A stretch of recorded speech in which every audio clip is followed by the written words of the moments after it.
Welcome to Life Inside Hell. I'm Brother Wild Bill, coming to you from inside the most dangerous prison in the Western Hemisphere, where I'm the prison's chaplain as well as an inmate. I'm serving 46 years for quintuple homicide, 13 years in, and I'm the prison's chaplain as well as an inmate. Well, what a fucking crazy day I've had today. I woke up this morning, and there's a Mexican guy here. Nothing but problems all day, and none of them are my problem, but they fall on my shoulders to resolve, or at least to try to maintain some class of peace. Also, I'm trying to maintain the unity of my cell block before we go into the hunger strike. We need to be really united and have a clear understanding of what we're trying to do.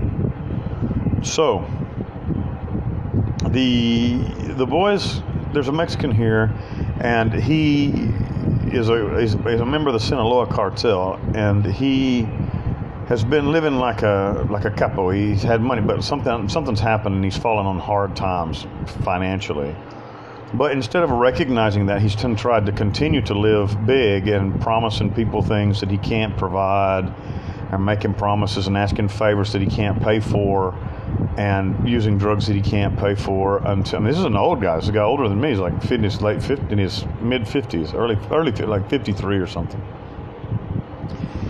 Anyway, he's been doing this for a while, and he's got this attitude, this haughty kind of I'm better than you attitude also, that was acceptable while he was providing the boys with some sustenance, but now that he can't provide that sustenance and he wants to continue to be like a capo, he wants to continue to live like a capo but didn't have any money, and that's not how it works. You can't do that. So there was a correction. I call it a correction. There was a correction today. The pueblo, the group got angry with him, and asked me to speak to him, and I didn't want to. I said, "You guys speak to him." And so, but they wanted to beat his ass, and stab him and take his shit.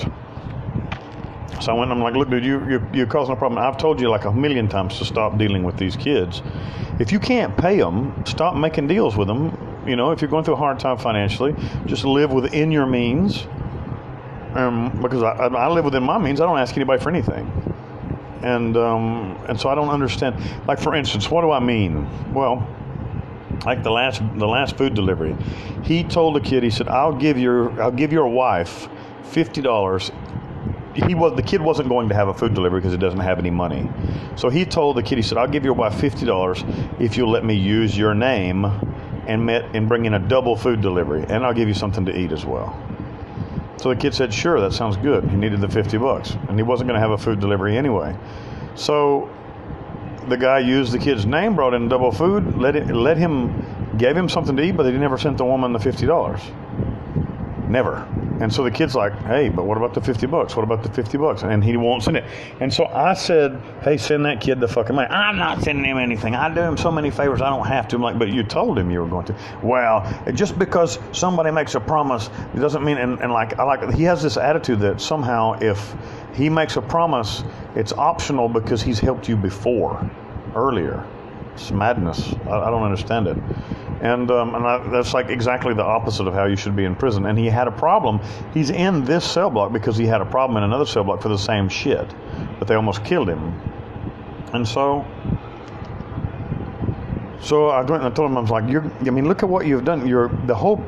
Everybody wants to kill you over $50, man. And it's not even the money, really. I don't think it's the money. I think it's the fact that, the kid looks stupid in front of his wife, because he asked the woman to do a favor and for the Mexican and for $50, and then the woman looks at the kid like he's stupid, she looks at her husband like he's worthless because or that maybe he robbed the money, or who knows what. That could cause a lot of family bullshit, a lot of family drama, and it's not just one thing; it's over and over and over again. With the Mexican doing shit like that, and so the boys were going to kill him this morning. Literally, they said that they wanted to stab him and take his phone.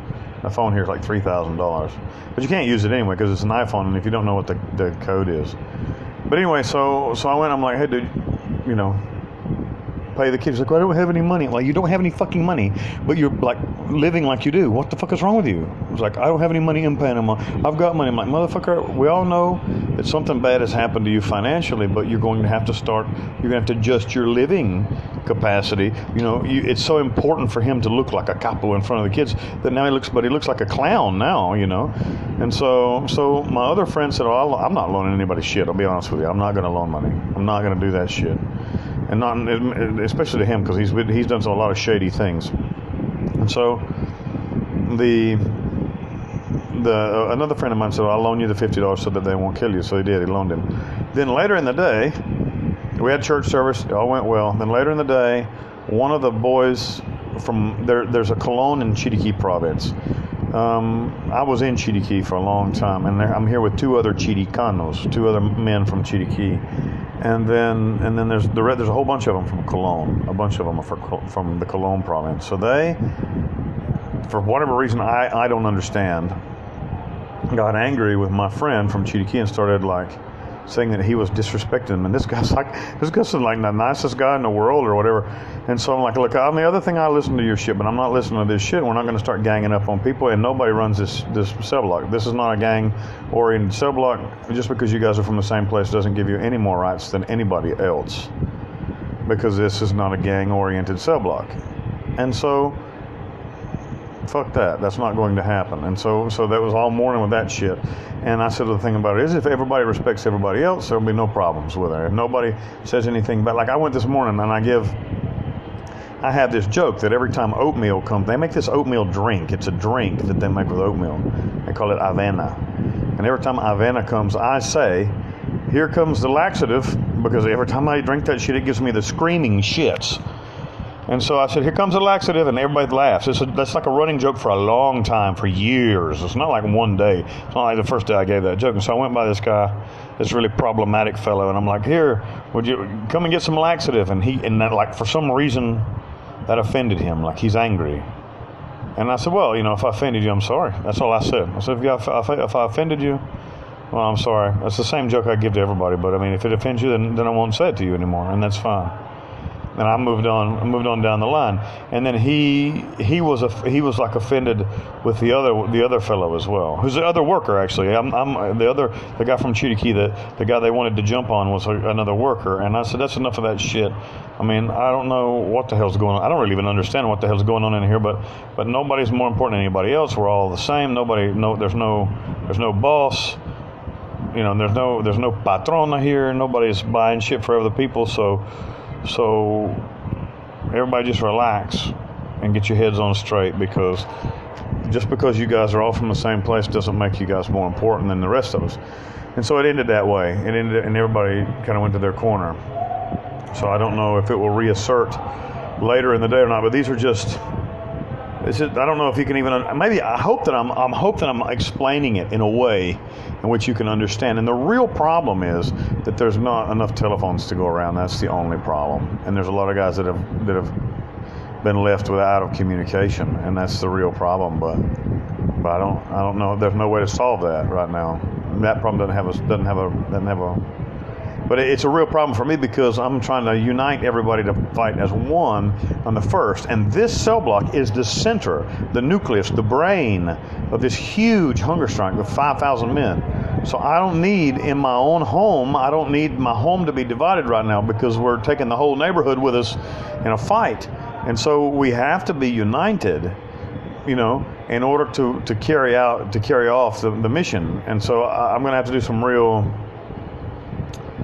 damage control over the next few days to try to make sure that we're united enough to carry out the hunger strike, because as we currently are, I don't think that I can do it. But I believe I can fix it as well. I do believe I can fix it, because I need that. We need that hunger strike. We need that. Right now, everybody's watching us has got the eye on us, and if we do well in this thing, we're going to come out as the leaders, which is a big deal. We're going to come out as the voices of the prison system's inmates. And if we fail, then we look like a bunch of clowns. And so I won't carry the thing in. I won't let us go down like clowns.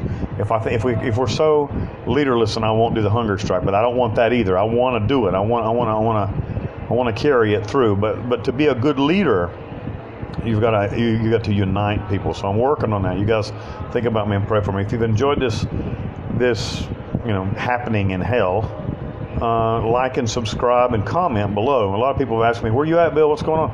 Well, this is like part of the shit that's been going on, and I broke a set of headphones yesterday. And you think that's a small thing? It's not a small thing at all. It's a huge problem because I'm trying to find another pair to buy, and then once I find the other pair to buy, I've got to figure out where to get the fucking money to buy them with. So one thing leads to another. When there's a small equipment problem like that, it's a huge thing here. Like a pair of headphones, like earbuds won't work because there are machines that block the cell phone signal and they also block the Bluetooth signal. So earbuds don't work. You have to buy the old kind that have a cord, like that connect via cable, and shit. I can't believe it. And I broke them. It was my fault. It was just a rare thing. I don't usually fuck up, but I didn't realize that they were wrapped around the string on my pants, on my shorts, and I walked away and it tore one of the ends off. I'm like, fuck. And so a real problem. But it's just one of those things that happens in hell, and you got to figure out what to do about it. The one thing, there is good news. There is coffee. I bought coffee yesterday, so nobody has to die, and that's a good thing, because when there's no coffee, Daddy gets very homicidal. If you like this message, good for you, and if you don't like it, then kiss my ass. Anyway, you guys like and subscribe, please like and subscribe. Share this with a friend if it's interesting to you. You can contact me through Facebook and Instagram or my emails. All of them are there. Next couple of days, I'm going to be reading some chapters out of my book, Concentration Camp 2000. If you guys know of a publisher, or I can e-publish it, but I'm really trying to get it published. It's edited, it's ready to go. My listeners actually paid for its editing. People like Lucy Dillinger, people like William Cooper, my buddy Rob the other day. That's another thing I wanted to thank Rob and Nikki. Rob, my friend Rob, my new friend Rob from Canada, and Nikki, my sweet friend from the UK. Nikki, I love you, baby. Thank you for helping me. Rob, I love you, brother. Thank you for helping me.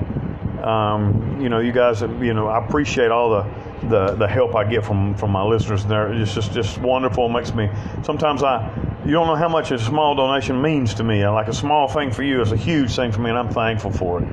So anyway, if you want to know more about me, pull the description box down. There's a Wikipedia link there and a link to the book that I wrote called Long Live the King Wild Bill. It's available on Amazon in paperback and ebook. Pick yourself up a copy and read it and let me know what you think about it. Share it with a friend.